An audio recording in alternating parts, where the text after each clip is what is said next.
Kalau menurut saya yang dominan yang kedua, efek kegiatan manusia. Kenapa efek kegiatan manusia? Kegiatan manusia tidak ramah lingkungan. Jadi kenaikan itu ya ada yang mengatakan karena perubahan iklim itu ada, tapi kecil. Tidak ada hujan sekarang ini misalnya satu hari 500 mm, tidak ada, belum ada. Hujan paling sekitar 200 mili. Yang kemarin itu tidak sampai 200 mili. Ya istilahnya retrofitting, perbaikan. Menurut saya sangat mungkin. Kekinian yang saya tekankan itu kembangkanlah permeable. Ya, Prof, yang pertama penyebab banjir parah di Semarang ini yang tahunan seperti ini, yang dampaknya juga seperti ini, cakupan wilayahnya semakin luas, kemudian sudah menjadi langganan dan sepertinya tidak ada solusi itu loh, Prof. Kalau tidak benar-benar disikapi, semakin tahun itu banjirnya semakin parah lagi. Kira-kira penyebabnya apa? Solusinya apa, Prof? Monggo, Prof. Baik, terima kasih. Saya coba beri jawaban. Pertama, kita harus tahu penyebab banjir. Menurut saya ada 3 kemungkinan.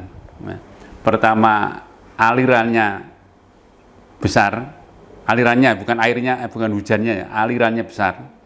Yang kedua, sistemnya kecil, kurang mampu menampung semua aliran. Yang ketiga, kombinasi keduanya. Nah sekarang pertanyaan yang terjadi sekarang ini apa? Yang terjadi ada 2 kemungkinan. Yang pertama alamiah, yang kedua efek kegiatan manusia. Kalau menurut saya yang dominan yang kedua, efek kegiatan manusia. Kenapa efek kegiatan manusia? Kegiatan manusia tidak ramah lingkungan. Ramah lingkungan itu yang bagaimana? Kita harus tahu persis asal muasal fungsi alamiah lahan. Fungsi alamiah lahan dalam mengelola air hujan, yaitu ada 3 yang utama.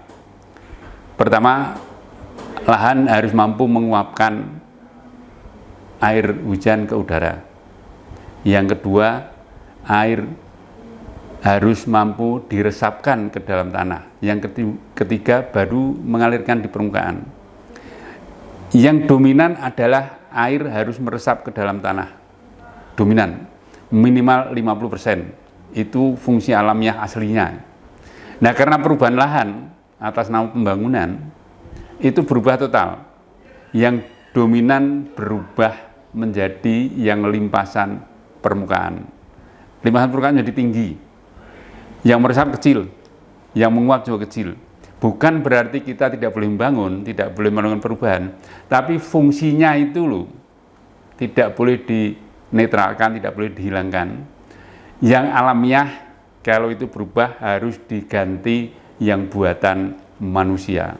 Teknologinya sudah banyak, sudah beredar secara global sudah. Di Indonesia juga undang-undangnya sudah cukup banyak. Cuma implementasinya secara massal masih terbatas. Nah, Semarang juga begitu kasusnya. Semarang juga begitu, alirannya bertambah, pengambilan air tanah naik terus, tapi isinya berkurang sehingga terjadi defisit air tanah.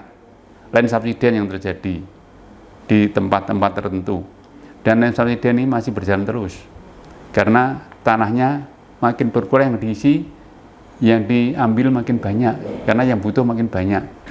Nah, ini solusi harus ke situ arahnya. Jadi sekarang ini memang solusinya sudah dilakukan, tapi menurut saya masih temporer. Artinya fungsinya terbatas, karena berupa pembangunan fisik, penutupan, pelebaran saluran, perbaikan sungai dan sebagainya. Itu kan terbatas.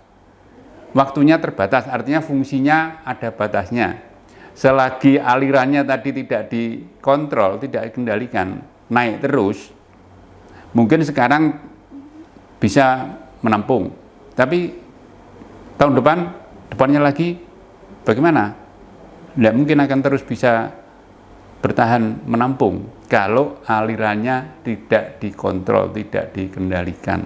Aliran permukaan tadi tetap besar, ya debitnya besar terus, naik terus, Ya seperti yang sekarang terjadi ini, seolah-olah debitnya tinggi, banjirnya makin bertambah bukan makin berturun.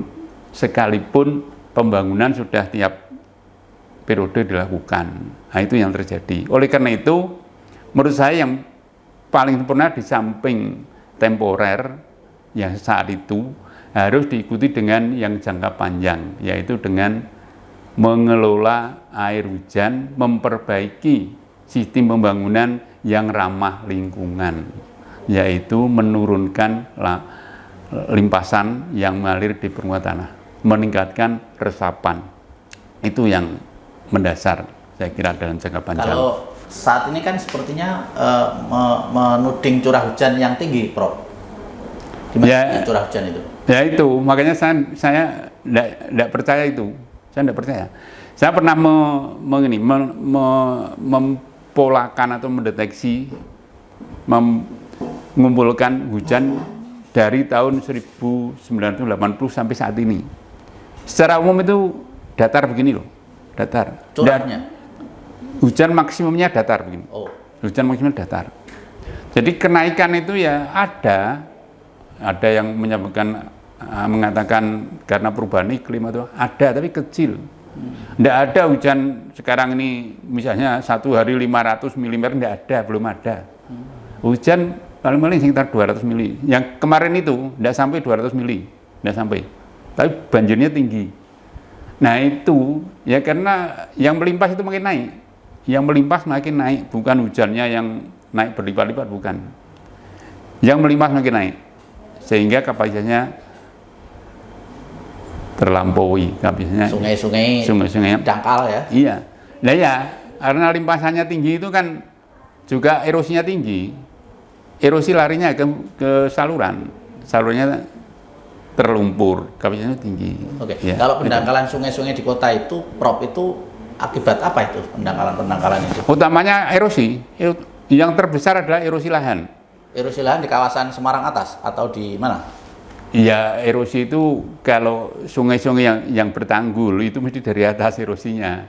Kalau yang belum bertanggul semua ya dari semua tempat yang mengalir ke sungai itu berkontribusi mensuplai erosi, mensuplai sedimen di sungai.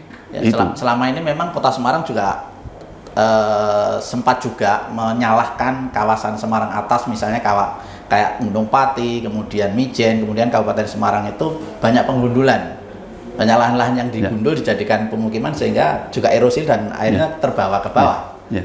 Itu juga betul nggak itu misalnya? Ya itu fakta betul. Betul juga ya. Bukan berarti tidak boleh melakukan itu, boleh. Tapi tadi ramah lingkungan. Hujan yang ditangkap semula sebelumnya itu harus tetap dipertahankan. Ya. Yang semula memang secara alamiah ya oleh lahan. Karena lahannya diganggu, yang alamiah itu harus diganti. Diganti. Dulu meresap alamiah cukup besar. Nah karena tertutup oleh impermeable yang tidak lolos air, harus diganti yang buatan dengan kapasitas minimal sama, Kalau dulu meresap 50%, sekarang dipertahankan meresap 50%. Syukur kalau lebih dari 50%, nah itu akan lebih. Itu kalau di Kota Semarang dengan kondisi pemukiman yang sudah sangat super padat, memungkinkan atau tidak, Prof, itu solusi itu, Prof? Ya, istilahnya retrofitting, perbaikan. Menurut saya sangat mungkin. Nah, cuman yang sering saya sampaikan, Pemkot harus membuat teknik pelaksanaan, karena tentu saja tidak semua titik cocok untuk resapan, kan gitu. Supaya tidak menimbulkan bencana yang lain, gitu, harus dibuat aturan yang tepat, aturan yang sesuai dengan karakteristik kondisi masing-masing lokasi di Kota Semarang ini. Ya, tidak sembarang terus sama, Anda harus dibuat yang tepat. Jadi harus memperbanyak resapan ya berarti ya? Iya, memperbanyak resapan. Resapan kan tidak harus hanya sumur, bisa biopori. Kalau yang kekinian, yang saya tekankan itu kembangkanlah permeable highway, permeable drainage system itu sangat mungkin. Ya, kalau sekarang Semarang dilalui sekian jalan tol, itu menambah banjir karena sungainya itu kan permeabel, salurannya juga permeabel, menambah banjir, bukan mengurangi banjir. Oh, dulunya terbuka resapan air, itu menambah banjir. Ya, sejenis itu harus dilengkapi dengan resapan air, harus dilengkapi dengan yang dulunya fungsinya apa, sekarang harus kembali menjadi lahan terbuka ya. Ya, fungsinya harus kembali. Fungsi untuk meresapkan air harus kembali, tidak boleh terus. Yang rasanya sangat-sangat rumit. Iya, memang butuh waktu ya. Tapi kalau dari awal desainnya sudah begitu, rancangannya sudah begitu, menurut saya sangat ringan. Yang berat itu yang tadi retrofitting itu berat. Yang sudah mapan seperti sekarang ini itu yang berat, ya. Karena memang tidak semudah yang baru. Yang rumit ini, dan itu individual, ya, itu kan individual, milik perorangan. Dan tekanan berikutnya adalah ini bukan semata-mata tanggung jawab pemerintah. Semua orang, semua yang mengelola lahan, ya, semua yang merubah lahan punya tanggung jawab itu, ya, punya tanggung jawab untuk mempertahankan mengelola air hujan yang jatuh di tempat masing-masing. Itu harus dilakukan. Kalau enggak ya banjirnya akan naik terus seperti ini. Itu saya yakin itu. Ya, saya yakin itu. Kalau apa yang dilakukan pemerintah selama ini, Prof, kan yang sering kita saksikan itu kan pompanisasi ya. Ya. Pompanisasi itu kan sebenarnya solusi jangka pendek ya itu ya. Iya, darurat tadi, darurat. Kalau enggak diikuti yang meminimumkan limpasannya, ya berat. Ya, duitnya berat. Berlanjut terus dan perawatannya berat. Itu kan juga ada batasnya. Pompa itu juga umurnya tertentu ya, bukan sepanjang tahun, sepanjang masa. Ada batasnya juga. Jadi pompanisasi itu hanya sementara ya. Iya, harusnya sementara. Akar masalahnya ya. Iya, harus sementara selama ini masih berjalan tinggi. Kalau ini sudah bisa dikendalikan ya, limpasannya sudah bisa dikendalikan, makin berkurang. Rumusnya kan sudah ada aturannya gitu loh. Aturannya di pusat sudah ada yang disebut zero delta Q plus C. Itu intinya kan itu, tidak boleh merubah debit kalau melakukan perubahan di lahan. Zero, perubahannya harus zero, 0. Dulu aslinya dengan setelah berubah tidak ada selisih, harus 0. Nah, itu tercapai apa enggak kan ya belum ada yang mengevaluasi. Ya, belum ada yang mengevaluasi. Ya, karena itu kan itu ternyata terkait juga dengan perencanaan pembangunan wilayah ya. Loh lah ya itu, makanya harus dari awal itu yang sekarang yang baru-baru ini harus dari awal itu sudah mulai dipikirkan itu, diterapkan itu, dikontrol. Nah, itu nanti akan makin lama makin tercapai gitu, makin sampai gitu. Oke, Prof. Mungkin kalau dari sisi itu asalkan ada niat gitu ya, ada etikat baik dari pengelola pemerintah ini dengan masyarakat, mungkin bisa tercapai meskipun sudah kondisinya sudah parah ya sekarang ya. Tetapi kalau misalnya faktornya juga diantaranya banjir yang semakin parah, kawasan-kawasan yang semakin tahun itu semakin yang dulunya kering sekarang tenggelam, itu mungkin juga karena faktor land subsidence ya, penurunan tanah itu. Nah, kalau itu solusinya bagaimana, Prof, itu ya? Ya, kalau land subsidence itu menurut saya tidak bisa di-recovery land subsidence-nya. Mungkin land subsidence-nya mungkin bisa di-stop, tidak turun terus. Tapi ini untuk naik kembali tidak mungkin. Tidak mungkin, itu sudah hal yang mustahil gitu lah. Kecuali di huruf yang sangat tinggi. Ya, jadi solusinya kalau memang sudah berada, kalau di Semarang ini sudah berada di bawah muka air laut, ya mau tidak mau pompa itu anunya. Dan subsidence harus pompa. Solusinya. Oleh karena itu dalam master plan drainase memang Semarang ini butuh tanggul pantai gitu. Tanggul pantai. Ya untuk mencegah itu land subsidence. Untuk mencegah rob. Air laut masuk ke dalam. Kalaupun toh perlu pompa hanya air hujan, dan air hujan yang hanya jatuh di situ. Jangan air hujan yang dari kawasan sini masuk ke situ. Enggak, harus ada penghalang. Air hujan dari atas tidak boleh masuk ke bawah. Itu harus disiapkan, harus dibuat supaya pompa itu terbatas. Pompa yang di situ toh, udah yang di situ toh, bukan pompa yang dari mana-mana.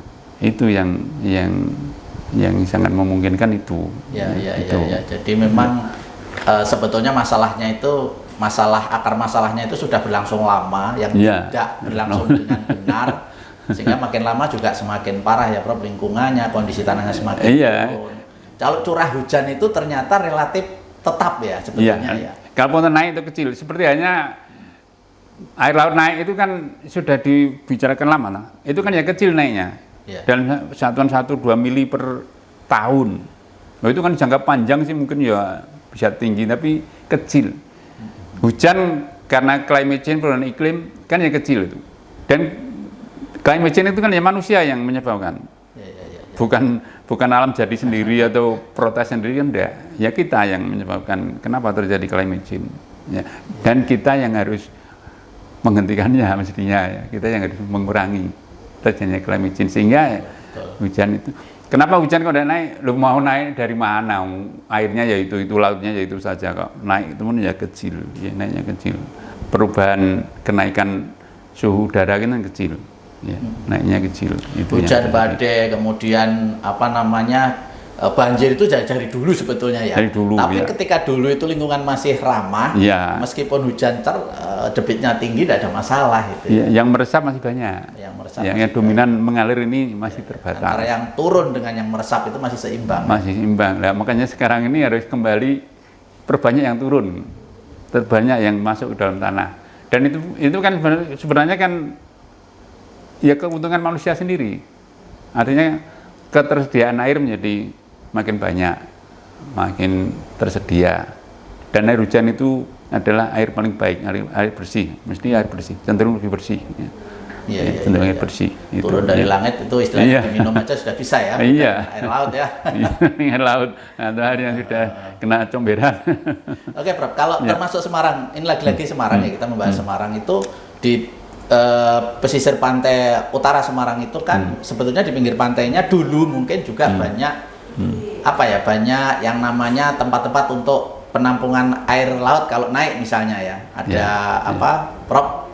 Ada hutan bakau, ada cekungan-cekungan yang bisa untuk menampung. Tapi sekarang rasanya itu juga mungkin sudah hilang karena adanya pengurukan laut. Ada pengurukan laut, kemudian terjadi abrasi, kemudian di situ tempat untuk mengendapnya lumpur-lumpur juga dari sungai atas kan. Nah itu yang juga mungkin menjadi penyebab air rob maupun air hujan itu ketika turun udah langsung ke daratan gitu loh sekarang. Nah kalau yang seperti itu solusinya bagaimana Prof? Memang juga, harus kita sadari juga bahwa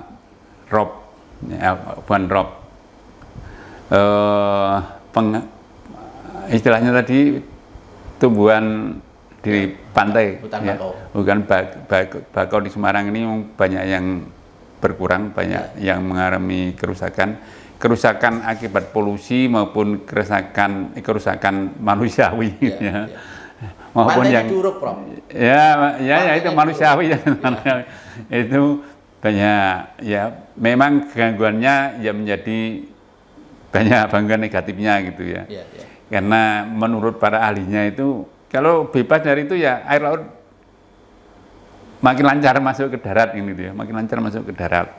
Apalagi ditambah suhunya udaranya lahannya juga makin turun. Nah ini yang Nah ini memang sudah mulai banyak disadari gitu. Sehingga di beberapa bagian sudah mulai adanya penanaman kembali. Sudah ada agak keluar dari yang awal karena yang awal kan sudah pada ini. Nah itu memang salah satu tujuannya memang yaitu untuk mengurangi kecepatan air, gerakan air dari laut ke daratan itu. Itu. Tapi yang paling cepat itu memang di master plan sudah disiapkan, itu sudah didesain itu membuat tanggul. Itu tanggul laut ya. Atau sabuk pantai itu. Sabuk pantai. Ya salah satunya yang sekarang dikonversi atau dikombinasi dengan ini tol laut itu. Tol laut, itu awalnya sebenarnya adalah untuk menanggulangi itu. Untuk menangani rob dari itu. Nah. Tapi itu kan harus komprehensif, Prof. Misalnya mau mengamankan tanggul laut untuk Kota Semarang itu kan mesti harus sekaligus mengamankan pantainya Kabupaten Demak, di timurnya Semarang, dan Kendal di baratnya Semarang, kan harus itu. Iya. Kalau tidak iya. bersama-sama kan nanti Iya. Semarangnya aman, Iya. airnya masuk ke Demak dan ke Kendal ya, gitu juga. Ya, memang idealnya begitu. Tapi yang didesain di sini itu kan apa namanya, tidak menyeluruh gitu. Tersekat-sekat, Iya. tersekat-sekat. Jadi nanti kalau menyeluruh itu kan wah besar sekali gitu. Biayanya juga besar. Jadi yang nanti yang sudah selesai ya bisa bebas, tapi yang kanan kirinya mungkin masih ya tidak apa-apa, tapi nanti bertahap. Desainnya ada seperti itu. Tapi kalau ini sudah menjadi jalan, ini agak panjang nih. Ini ya, tapi nanti Semarangnya yang menjadi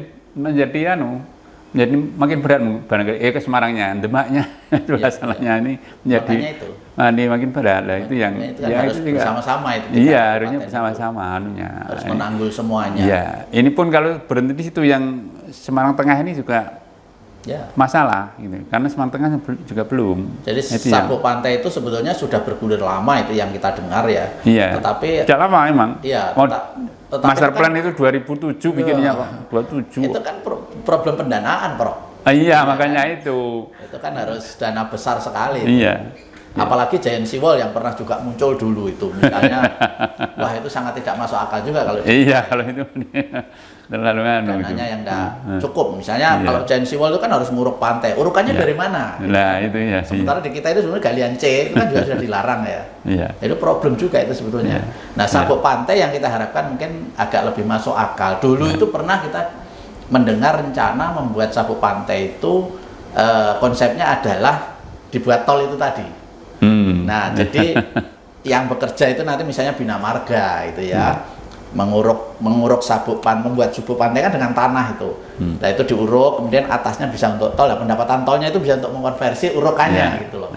Kalau dulu, tapi rasanya kan juga sampai sekarang belum terwujud itu. Karena faktor dana-dana juga itu sabuk pantai. Jadi memang ya akhirnya apa adanya sampai sekarang. Ya udah menunggu nasib setiap tahun. Tenggelam daerah-daerah yang dulunya nggak kebanjiran sekarang pada kebanjiran. Iya.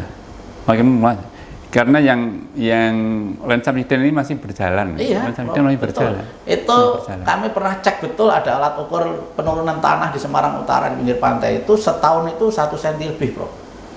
Benar itu? Iya, lebih. Yang puncaknya itu tidak hanya 1 cm. Puncaknya itu sekitar Tanjung Mas. Iya. Dan sekitarnya itu bisa 10 cm itu. Wih, setahun ya? Iya, cm. Ya, itu kan ngeri sekali itu. Makanya pas apa itu bendungan di kan pernah dadal itu. Iya. Ya tertabrak tekanan air laut. Betul. Banjirnya meluas itu. Iya, jadi sebenarnya salah satu kenapa setiap tahun daratan yang terendam banjir itu semakin bertambah di Semarang karena salah satunya tanahnya semakin turun setiap tahun. Iya, Bro. Kalau curah hujan kan Profesor bilang tetap ya. Curah hujannya secara average tetap relatif tetap, kemudian ditambah lagi tanahnya turun ya otomatis. Seperti itulah. Jadi itu yang cukup benar lah. Kalau hanya pumpanisasi itu saya kira kita hanya temporer itu biasa kan temporer itu. Sesaat saja. Jadi yang lebih alamiah itu ya sarannya Prof itu bahwa bagaimana tempat-tempat resapan air yang dulunya ada harus dikembalikan. Yang itu juga sangat sulit ya karena kan sudah banyak pemukiman gitu ya. Makanya retrofitting itu juga harus dikembangkan, harus disosialisasi menyeluruh. Itu memang cukup berat. Oke. Ditambah lagi Rob ya. Tadi kan bicara hujan, curah hujan. Kemudian kalau Semarang itu ada problem Rob. Tidak hujan tapi air laut naik ke daratan. Nah, itu karena pasang air pasang. Itu juga problem tersendiri lagi di Kota Semarang. Oke, Prof, ada saran terakhir Prof untuk Kota Semarang ini supaya bisa ke depan bisa terbebas dari banjir, Prof. Kira-kira apa lagi sarannya, Prof? Iya, yang jangka pendek memang apa yang dilakukan sekarang yaitu perbaikan saluran sungai, pompa-pompa itu tetap harus jalan. Ditambah dengan yang pengelolaan air hujan itu harus juga berjalan. Memang itu butuh waktu lama, butuh waktu panjang. Tapi kalau tidak dilakukan, ya kapan selesainya? Gitu. Selesainya kapan? Karena itu butuh waktu tidak hanya 1-2 tahun, panjang. Harus dilakukan. Ya itu akan dampak positifnya banyak gitulah. Dampak positifnya tidak hanya pada air, tapi juga pada erosi tadi, pada kualitas air, ketersediaan air, dan lingkungan. Nah, ini akan baik.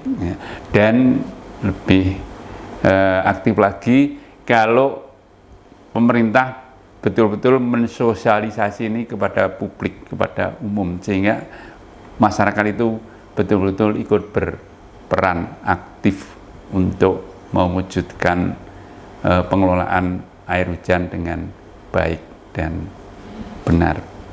Nah, itu aja anunya yang mendasar menurut saya, itu yang mendasar. Jadi memang ya kembali ke cara penanganan alamiah ya Prof ya. Iya, alamiah itu teknologi dan contoh yang terbaik. Ya. Itu aja, contoh yang terbaik. Jadi solusinya harus organik ya. Iya, organik. Iya. Oke. Organik. Kalau sekarang yang bahasa yang paling banyak digunakan terintegrasi. Jangan hanya mementingkan ekonominya ini yang menguntungkan ini, enggak. Ekonomi menguntungkan tapi yang lainnya jadi korban. Jadi korban ya. Ekonomi, lingkungan, ya manusia, ujungnya kan manusia. Jadi ujung-ujungnya mau apapun, kalau lingkungan tidak diurus akhirnya rugi semua ya. Iya, rugi. Ya. Dan materi apa tidak ada gunanya juga ya. Iya. Keindahan Dan ruginya itu menerus panjang. Iya, ruginya panjang. Ya, ruginya panjang. Betul. Itu yang. Dan maaf kita melihat para pemimpin kita kayaknya agak jarang yang punya apa ya Prof ya, wacana seperti yang Prof sampaikan, bahwa jadi pemimpin itu juga harus bisa memikirkan tentang lingkungan itu. Wawasan lingkungannya menurut saya itu agak tertinggal selama ini. Undang-undangnya sudah ada sebenarnya. Cuma bahkan kadang pohon-pohon yang ada aja ditebang di tengah kota. Iya, Prof. Iya. Jadi nafsunya itu membangun gitu loh. Iya. Maunya membangunnya murah tapi untungnya tinggi. Nah itu, membangun dengan berbagai tujuan lah ya, iya. tanda kutip juga barangkali. Iya. Nah dampaknya tidak dipikirkan seperti ini sekarang itu. Iya. Mau mengurai itu panjang sekali itu. Iya. Makanya sebetulnya seperti sarannya Prof itu, wawasan atau seorang pemimpin harus punya wawasan lingkungan itu, betul. Iya. Jangan hanya wawasan politik aja. Iya. Ya, berwawasan lingkungan, lingkungan yang baik. Betul. Bukan menolak wawasan lingkungan. Itu yang untuk jangka panjang. Lu kan sudah mencanangkan atau menyetujui atau pembangunan berkelanjutan, SDGs. Lah itu kalau yang basic begini, yang natural begini belum tersentuh ya. Ini kan juga bahaya. Kapan bahaya? Bahaya. Ya. Betul. Berkelanjutannya itu terus wujudnya gimana berkelanjutannya gitu anunya. Pembangunan sebetulnya peraturannya juga sudah ada, tapi pembangunannya melanggar terus. Ya. Iya. Oke, Prof, terakhir Prof dengan kapasitas seorang ahli hidrologi tentang tata kelola air gitu, Prof. Selama ini pernah diajak bicara atau dilibatkan enggak oleh pemerintah Kota Semarang dalam membahas masalah banjir ini, Prof? Kalau Kota Semarang sering ya diajak diskusi, bahkan waktu menyusun master plan saya juga diikutkan. Itu anunya, waktu master plan jadi perda saya juga diikutkan. Ya cuman dipakai itu, atau tidak, Prof? Ya, kembali sekarang itu masih fokusnya masih di fisiknya tadi, anunya. Sebenarnya judulnya saja sudah drainase perkotaan berkelanjutan. Sudah bagus anunya. Keseluruhan sudah bagus gitu. Programnya ya, sudah cuman, bagus. anunya ya masih terbatas inilah implementasinya. Ya karena itu ya ini untuk berikutnya harapan saya ya bergerak ke yang jangka panjang itu juga digerakkan ya. Di samping yang jangka pendek ya berjalan terus, tapi yang jangka panjang harus jadi juga mungkin digerakkan. Profesor perlu memberi tekanan atau syarat calon wali kota Semarang ke depan itu harus punya syarat apa supaya lingkungannya aman gitu, Prof? Nah, ya basicnya itu mempunyai informasi, data atau pengetahuan yang lengkap tentang Kota Semarang, tentang Kota Semarang, lahan Kota Semarang itu loh, perilakunya kayak apa, harusnya nanti diapakan itu harus tahu. Nah, kalau itu dasar itu aja tidak menguasai, terus mau apanya kan tidak tahu. Harus tahu persis karakteristik lahan, karakteristik Kota Semarang itu harus dikuasai betul. Di semua, tidak hanya Kota Semarang itu yang bawah rendah, yang atas tinggi, bukan hanya itu, keseluruhan yang berpengaruh pada tanah harus diketahui, yang berpengaruh pada apa yang ada di Semarang ini harus diketahui secara detail, secara menyeluruh, sehingga kalau melakukan perubahan apapun atau memberi izin atau apapun itu harus menuntut adanya apa yang bisa melengkapi itu, apa yang bisa mengganti yang diganti, itu harus tahu. Calon wali itu kota harus punya wacana itu, punya pengalaman itu, punya wawasan itu ya Prof. Jangan hanya modal politik saja dengan uang itu loh ya. Sehingga menang menjadi wali kota gitu. Ya, lebih lengkap, harus lebih lengkap namanya. Ini juga mungkin dibutuhkan dorongan dari kalangan akademisi Prof. Disuarakan terus kepada para tokoh, para pelaku politik itu, supaya kalau mau memimpin Kota Semarang punya salah satu syaratnya wajib paham lingkungan.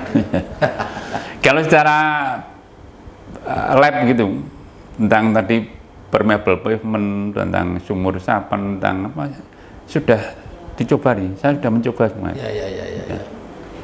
Cuman untuk menggerakkan secara massal ini kan harus pemerintah, harus lewat pemerintah.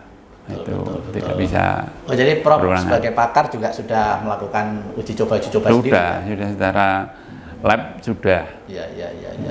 Sudah. Ya punya kekuatan besar ya penguasa dan pemerintah ya.